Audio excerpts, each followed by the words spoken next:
wa na'udzu billahi min syururi anfusina wa min sayyiati a'malina may yahdihillahu fala mudilla lahu wa may yudlil fala hadiya lahu.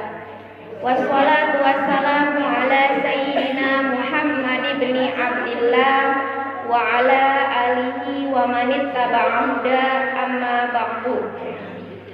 Yang terhormat kepada Ibu Ketua, Ibu Ika, pada Gutini, Ibu Tim Qasidah dan jamaah Majelis Taklim Nurul Miftah. Terima kasih kepada ibu-ibu semua yang telah memberikan kesempatan kepada kami sehingga kami dapat bergabung di majelis ini. Semoga Allah Subhanahu wa taala mempermudah langkah kita dalam menuntut ilmu di majelis ini. Amin ya rabbal alamin. Ibu-ibu majelis taklim rahimakumullah, izinkan perkenalkan diri kami. Kami dari Unsika, Prodi Pendidikan Agama Islam. Tujuan kami ke sini adalah untuk melakukan kegiatan PKM, pengabdian kepada masyarakat, di mana di sini kami belajar ya ibu-ibu untuk menyampaikan sedikit banyaknya yang telah kami dapatkan dari bangku kuliah gitu kepada ibu-ibu gitu ya. Semoga ada manfaatnya. Pada kesempatan kali ini tentunya saya tidak sendiri, tetapi ditemani oleh teman-teman di sini ya. Pemateri pertama ada Fajriya Nur Aini, ada Ilma Fauzia sebelah saya. Terus ada Iis Ismatul Alia, ada Ervina Sari dan ada Zakira Hasna. Pada kesempatan kali ini kita akan menyampaikan materi mengenai hadis tarbawi tentang penyakit menular adalah takdir dari Allah Subhanahu wa taala. Untuk mempersingkat waktu, saya serahkan kepada pemateri pertama yang akan dibawakan oleh saudari Fajriya. Padanya dipersilakan. Terima kasih. Assalamualaikum warahmatullahi wabarakatuh.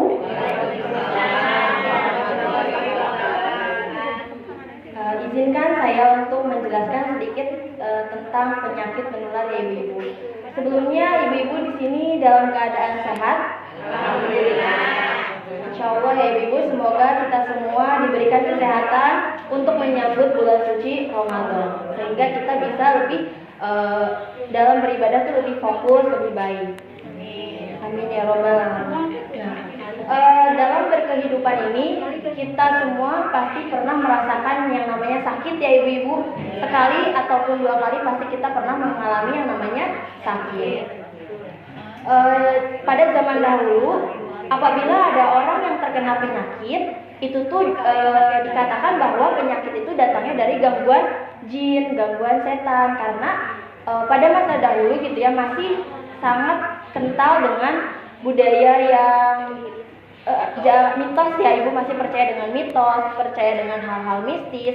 Makanya apabila ada orang yang sakit, maka dianggap datangnya karena adanya gangguan dari jin ataupun setan. Bahkan ada yang mengatakan bahwa penyakit ini datangnya karena adanya kutukan dari Tuhan gitu.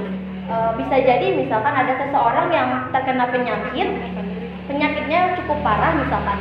Nah, orang-orang jahiliyah dahulu tuh mengatakan bahwa itu adalah kutukan yang diberikan Tuhan untuk orang tersebut. Bisa jadi karena orang itu zalim ataupun orang itu tidak baik kepada tetangganya. Makanya mereka menganggap bahwa kutukan penyakit itu datangnya karena adanya kutukan dari Tuhan. Apalagi apabila ada seseorang yang terkena penyakit menular, mau tidak mau pasti rata-rata masyarakat di sekitarnya pun akan menjauhinya, akan mengasihkan orang yang memiliki penyakit menular tersebut gitu ya. Padahal seharusnya kita sebagai manusia, sebagai masyarakat, sebagai tetangga sekitar, kita tidak boleh menjauhkan orang-orang yang terkena penyakit menular. Seharusnya kita membantu. Apabila kan orang yang memiliki penyakit menular, mereka pasti diam di rumah ya untuk menghindarkan penyebaran penyakit tersebut. Nah, kita sebagai tetangga tidak boleh menjauhinya, tapi kita harus membantu secara apa? Secara ekonomi misalkan. Mereka di rumah pasti tidak akan kerja. Nah, jadi kita membantunya melalui memberi makanan ataupun memberi obat-obatan. Berbicara tentang penyakit menular saat ini, kita sedang terkena ya wabah penyakit COVID-19 yang sudah hampir 3 tahun ya, belum hilang-hilang. 3 tahun jalan. Ya, 3 tahun jalan. Di mana wabah COVID ini pertama kali muncul di Wuhan, Cina, dan penyebarannya pun cukup cepat ya ibu-ibu di seluruh penjuru negeri. Nah, penyakit menular ini pernah dibahas oleh Rasulullah SAW di dalam hadisnya. Bismillahirrahmanirrahim.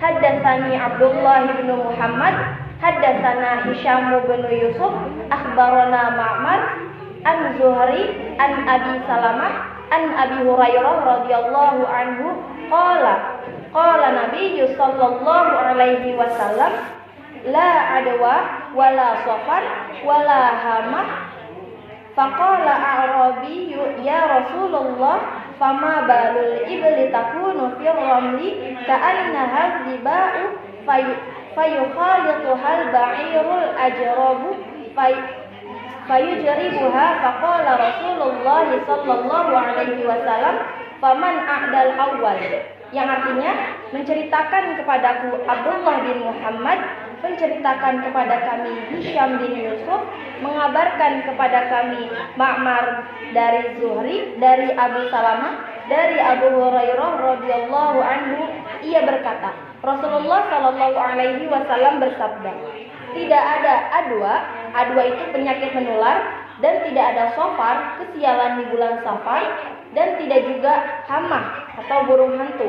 Kemudian seorang laki-laki Arab Badu ini bertanya kepada Rasulullah, wahai Rasulullah, apa yang terjadi pada unta di padang pasir yang terlihat lincah atau sehat seperti kijang, lalu unta yang berpenyakit kudis ini mencampuri kemudian menjadikannya berkudis. Rasulullah Shallallahu Alaihi Wasallam berkata, siapa yang pertama kali menularkannya? Hadis riwayat Bukhari, nomor hadis 5770. Nah, di dalam hadis tadi kan ada kata hamah. Hamah ini memiliki arti binatang yang berbisa atau binatang melata yang dapat membahayakan manusia. Nah, sebetulnya binatang-binatang tersebut yang dapat membahayakan manusia ini tidak akan bisa membahayakan karena dirinya, tetapi mereka bisa membahayakan karena adanya takdir dan kehendak dari Allah. Zubir bin Bakar ini menyebutkan bahwasannya orang Arab pada masa jahiliyah ini mengatakan apabila ada seseorang yang dibunuh dan belum dibalaskan dendamnya, maka akan keluar dari kepalanya itu hamah. Hamah tadi kan bisa hewan melata, yaitu di sini konteksnya cacing yang mengelilingi kuburannya seraya berkata, berilah aku minum, berilah aku minum. Apabila telah dibalaskan dendamnya, cacing itu akan pergi. Jika tidak dibalaskan dendamnya, maka cacing itu akan tetap tinggal. Sedangkan Al-Qafaz berkata, hamah ini adalah seekor burung hantu gitu. Ibnu al-Arabi, dahulu orang Arab jahiliyah menganggap sebagai pertanda kesialan. Jadi orang jahiliyah dahulu itu menganggap bahwa adanya burung hantu itu akan adanya tanda kesialan. Padahal tidak ada yang namanya kesialan, akan tetapi itu semua datangnya karena takdir dan kehendak dari Allah Subhanahu wa taala. Nah, hadis yang telah saya tadi bacakan menceritakan seorang Arab Badui bertanya kepada Nabi Muhammad tentang unta yang sehat tertular dengan unta lainnya yang berpenyakit. Tadi penyakitnya kudis. Kemudian orang-orang Arab ini meyakini sebagai penyakit menular yang menjadi penyebab penyakit kudis yang menimpa unta sehat. Nah, mereka ini meyakini bahwa apabila ada yang sehat didatangkan atau didatangkan oleh orang-orang yang memiliki penyakit menular pasti akan menular kepada orang yang sehat tersebut. Padahal Rasulullah menjawab siapakah yang pertama kali menularkannya. Nah, ini adalah jawaban yang sangat jelas gitu, bahwa penyakit menular ini tidak akan datang dengan sendirinya, maksudnya tidak akan datang karena orang tersebut berpenyakit, akan tetapi akan menularkan kepada orang apabila adanya kehendak dari Allah. Tidak akan penyakit tersebut menular apabila Allah tidak berkehendak, begitu. Mengenai wabah COVID ini kan termasuk dengan penyakit yang menular ya ibu-ibu. Penyakit apapun yang terjadi dalam kehidupan kita itu tidak akan terjadi begitu saja apabila tidak ada takdir dan kehendak dari Allah Subhanahu wa taala. Nah, walaupun itu menjadi kehendak Allah, tetapi kita sebagai manusia harus tetap bersikap atau harus tetap berikhtiar dan berdoa bahwasannya penyakit tersebut akan hilang apabila dikehendaki oleh Allah Subhanahu wa taala. Berdoa agar apa yang terjadi atas kehendak Allah itu bisa berubah. Seperti firman Allah di dalam surat Al-Hadid ayat 22 sampai 23 yang akan dilanjutkan oleh rekan saya Ilma Fauzia. Padanya disilahkan. Bismillahirrahmanirrahim. Assalamualaikum warahmatullahi wabarakatuh. Di sini ada firman Allah dalam Quran surat Al-Hadid ayat 23 sampai 22 sampai 23. A'udzu billahi minasyaitonir rajim. Bismillahirrahmanirrahim. Ma asaba min musibatin fil ardi wala fi anfusikum illa fi kitabim min qabli an nabra'aha. Inna dzalika 'ala Allahi yasir. Likaila ta'sau 'ala ma fatakum wa la tafrahu bima ataakum. Wallahu la yuhibbu kulla mukhtalin. Yang artinya setiap bencana yang menimpa di bumi dan yang menimpa dirimu sendiri semuanya telah tertulis dalam kitab Lauhul Mahfuz sebelum kami mewujudkannya. Sesungguhnya yang demikian itu mudah bagi Allah agar kamu tidak bersedih hati terhadap apa yang luput dari kami dan tidak pula terlalu gembira terhadap apa yang diberikannya kepadamu. Dan Allah tidak menyukai setiap orang yang sombong dan membanggakan diri. Nah, dalam ayat ini Allah menegaskan bahwa apa yang terjadi di alam semesta semuanya merupakan kehendak Allah secara mutlak, di mana manusia tidak bisa menolaknya, atau konsep di ayat tersebut itu yaitu takdir mubrom ya ibu, jadi tidak bisa dirubah. Nah, namun wabah COVID-19 ini yang merupakan penyakit yang tidak akan menular atas izin Allah. Nah, hal ini berdasarkan takdir mubrom, yaitu kan takdir mubrom itu ada 3 ya ibu, yaitu kematian, jodoh, sama rezeki. Nah, Islam menetapkan adanya penyakit menular, tetapi penularan tersebut tidak akan mungkin terjadi kecuali atas izin Allah Subhanahu wa taala.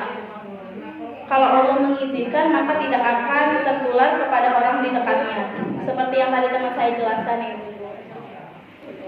Nah, pada kasus COVID-19 ini yang melanda sebagian besar negara-negara di dunia, sebaiknya kita harus menaati anjuran pemerintah untuk melakukan physical distancing atau jaga jarak, rajin cuci tangan, menggunakan masker, dan menjalani pola hidup yang sehat dengan makan, tidur, dan olahraga yang cukup.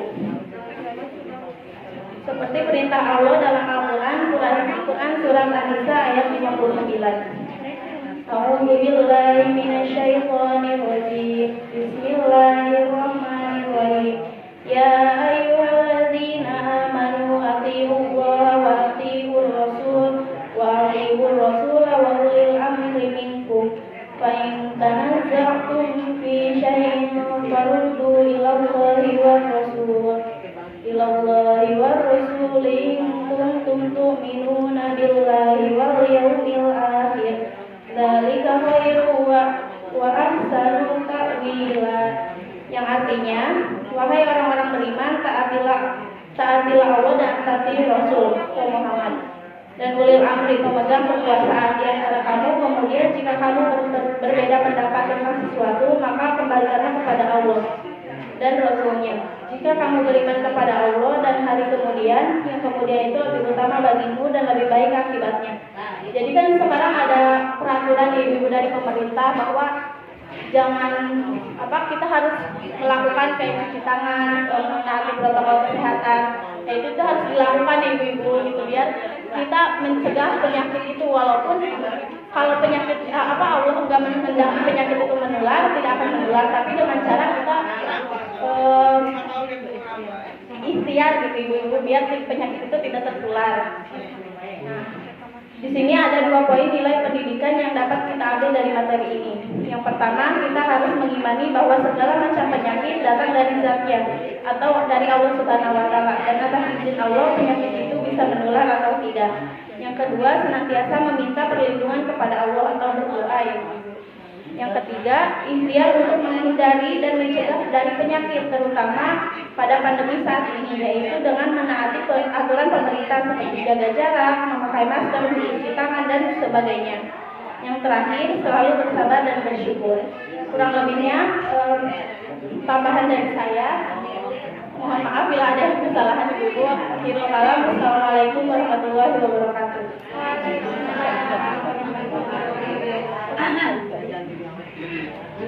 Jadi terima kasih kepada saudari Fajria dan Elma Rodia. Pada ibu-ibu, jika ada yang kurang dimengerti mengenai materi kita kali ini, bisa ditanyakan ya ibu-ibu.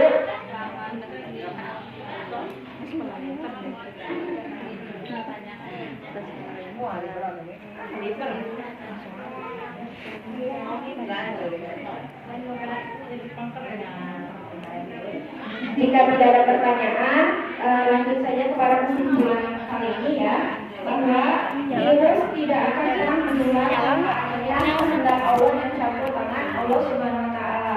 Karena Allah yang menurunkan penyakit kepada hambanya, dan Allah juga yang memberikan penawarnya juga ya ibu. Selain itu, sebagai manusia, walaupun penyakit itu datangnya dari Allah, tetapi kita tidak boleh berleha-leha gitu ya, tidak menjaga kesehatan gitu. Karena kesehatan juga mahal ya ibu-ibu. Caranya bagaimana? Dengan mencuci tangan gitu kan ya, pakai masker. Kemudian dalam Islam juga cara membersihkan dan menjaga kebersihan itu sudah diajarkan sejak dari zaman Nabi gitu ya, sudah dianjurkan oleh Nabi untuk mendawamkan wudu gitu ya. Karena salah satu amalan untuk menghapus dosa dan meningkatkan derajat seseorang manusia itu adalah salah satunya dengan mendawamkan wudu. Isbahul wudu'i alal makarihi gitu ya. Berdawamkanlah wudu walaupun sulit gitu, dingin misalnya, musim dingin males wudu gitu kan. Nah, tapi itu salah satu cara kita untuk menjaga kebersihan, karena Islam cinta dengan kebersihan. An-nazafatu minal iman gitu ya. Mungkin itu saja yang dapat kami sampaikan dari perwakilan Musika ya, Prodi Pendidikan Agama Islam. Kurang lebihnya mohon dimaafkan sebesar-besarnya karena kami masih tahap belajar ya Bu ya. Wassalamualaikum warahmatullahi wabarakatuh.